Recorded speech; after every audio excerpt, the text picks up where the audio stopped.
자, 이번에는요, 사진 한 장부터 좀 보겠습니다. 이 사진이요, 이미 보신 분도 많을 것 같은데 트럼프 대통령이 아래에 있죠? 뭔가 이게 좀 미국 하원, 그러니까 미국 국회 모습인데요. 트럼프 대통령이 있고요. 그리고 뒤에서 뭔가를 찍고 있습니다. 이분은 낸시 펠로시 하원 의장 아닙니까? 트럼프 대통령 뒤에서 뭘 북 찍고 있어요.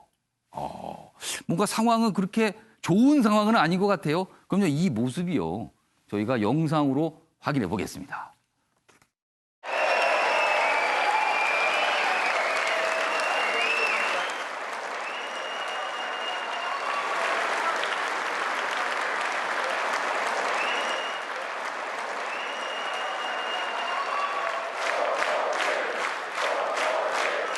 is still shining, and my fellow Americans, the best is yet to come.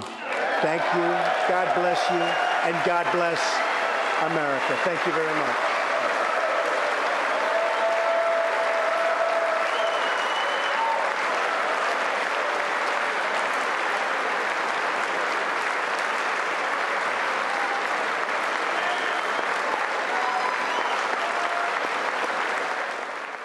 네, 지금 화면 보셨죠? 트럼프 대통령 악수를 거부하고요. 낸시 펠로시 하원 의장은 트럼프 대통령 연설 끝내가 뒤에서 연설문을 찢어버립니다. 와, 기사 있습니다. 보시죠. 악수 거부한 트럼프, 국정연설문 찢은 펠로시, 두 앙숙의 뒤끝이다. 지금 탄핵 문제로 엄청나게 날이 서 있죠. 미국의 분열상 그대로 보여준 어제 트럼프 대통령의 국정연설이었습니다. 트럼프 탄핵 표결 앞두고 상원 표결입니다. 80분간 국정 운영 설명했는데 트럼프 대통령 역시 특유의 자화자찬, 엄청난 리절트가 있었다 막 이렇게 시작을 합니다. 연설문은요, 자기가 국정 운영하는 동안. 자, 펠로시는 탄핵 가결 브로치를 딱 착용하고 왔답니다. 미 언론 서로 모욕을 주고받았다 이렇게 분석을 하고 있습니다. 이재진 교수님, 네. 우리나라 정치도 참 날이 서고 분열됐다 하지만 미국 엄청납니다. 지금 이 모습은요. 예, 그렇습니다. 예. 과거에 보지 못했던 모습을 요즘 트럼프 대통령 예. 취임 이후에 다양하게 보여주는 것 같아서 사실은 좀 안타깝기도 합니다. 예. 이번엔 또 낸시 펠로시 우리 하원 의장이 입은 옷 색깔도 예. 서프로제트라고 하는 미국의 여성 참정권에 참여했던 여성들의 흰색을 상징했다고 했고요. 그다음에 저 지팡이가 있는 브로치도 하원의 어떤 권위를 상징한다고 그래요.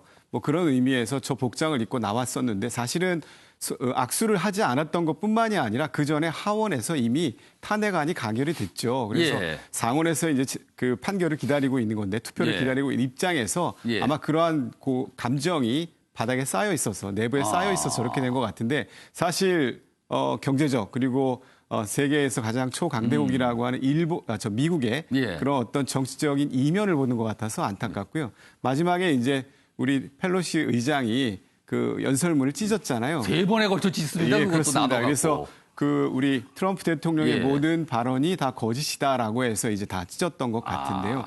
두 분의 그 앙숙의 결과 앞으로 어떻게 진행이 될지 또 흥미진진하게 지켜볼 사항이 아닌가 생각합니다. 악수를 하자고 청했는데 모른 척하고 뒤를 싹 돌고요. 연설 끝나자 연설문을 찢어버리는 모습. 와.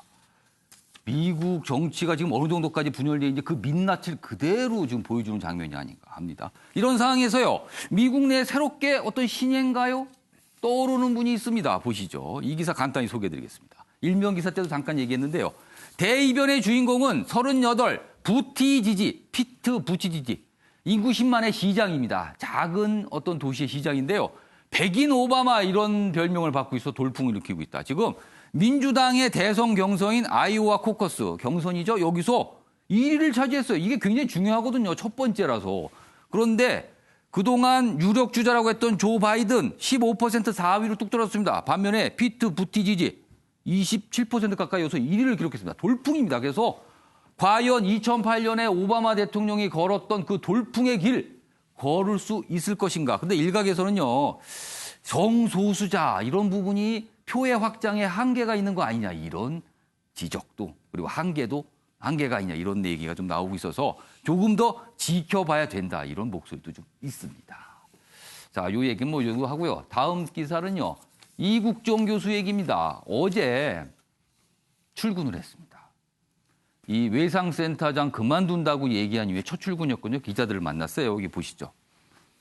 이국종 돈 따오라는 얘기 너무 힘들었다. 이젠 지쳤다. 그러면서 어제 작심 발언을 합니다. 외상센터장 사임 이후 공개 언급. 경기도 아주대병원 현장 조사 착수했다. 이런 내용까지 실려 있습니다. 그럼 어제 모습이요. 영상이 있습니다. 보시죠. 사실은 망했다는 생각밖에 없어요. 제가 사기치는 게 아니라고. 제가 오늘 얘기하는 것 중에서 한마디라도 이상한 소리 하거나 진실과 다르면 제가 간발해가지고 안 되니까요. 안 그래도...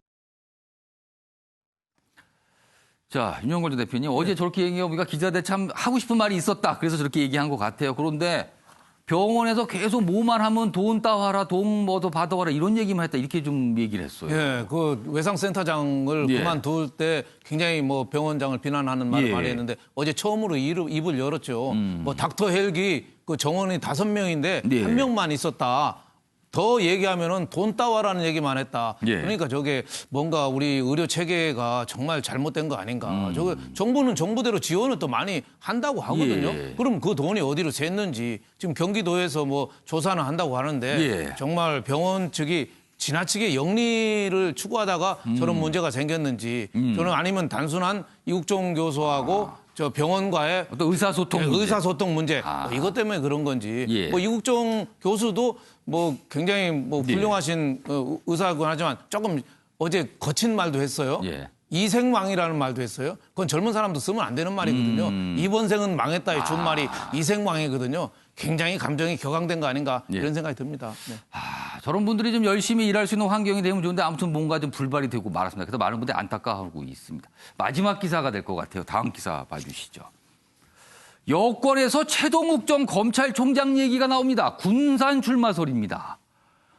원혜영, 지금 이분은요 공천관리위원장 맡고 있잖아요. 라디오 인터뷰에서 모실 수 있다면 참 좋지 않을까 이런 바람을 얘기합니다. 지금 이 군산은요 김의겸 전 청와대 대변인이 여러 가지 논란 속에 이제 불출마하기로 했잖아요. 불출마 김의겸 대신 등판 가능성 이렇게 돼 있습니다. 조대진 변호사, 최동욱 전 총장 등판 가능성이 있습니까 정말? 뭐 그 당 안에서 여러 가지로 회자되고 있는 건 사실인 것 같은데요. 예. 그렇다고 하더라도 뭐 지금 당장 뭐 출마한다고 결정을 내리신 건 아닌 걸로 알고 있습니다. 예. 하지만 지금 김의겸 그 대변인이 지금 예. 출마를 안 하겠다라고 밝힌 상황이었기 때문에 예. 당에서 훌륭한 자원이 있다면 얼마든지 예. 그 영입을 해서 출마를 시킬 수 있다고 보여지고 최동욱 총장도 그런 그 자질과 그런 능력이 있다고 보여지기 때문에 예. 출마한다면 훌륭한 자산이 될 것 같습니다. 박주민 변호사, 네. 최동욱 전 총장이 군산에 출마한다면 민주당이 큰 힘을 얻는 겁니까? 아닙니까? 모르겠습니다. 근데 사실은 뭐 낫겠죠. 뭐 낫겠는데 또 검찰 출신이기도 하고 예. 뭐 그런 의미에서 좀 의미가 있을 것 같은데 저 정도 얘기할 정도면 사실 아직 정확한 건 아니라고 저는 생각이 들어요. 예. 뭐 일단 바람인 것 같아요. 예, 그냥. 바람 같아 바람. 예. 최동욱 총장 뭐 출마설이 약간 언론 보도에 며칠 네. 전부터 나오더니 원혜영 위원장이 질문을 받고 뭐 그랬으면 좋겠다 이렇게 정도입니다. 그래서 아직까지 뭐 구체적인 모습은 나타나지는 않고 있습니다. 자, 아침엔 매일경제 오늘은 여기까지입니다. 시청해주신 여러분 고맙습니다.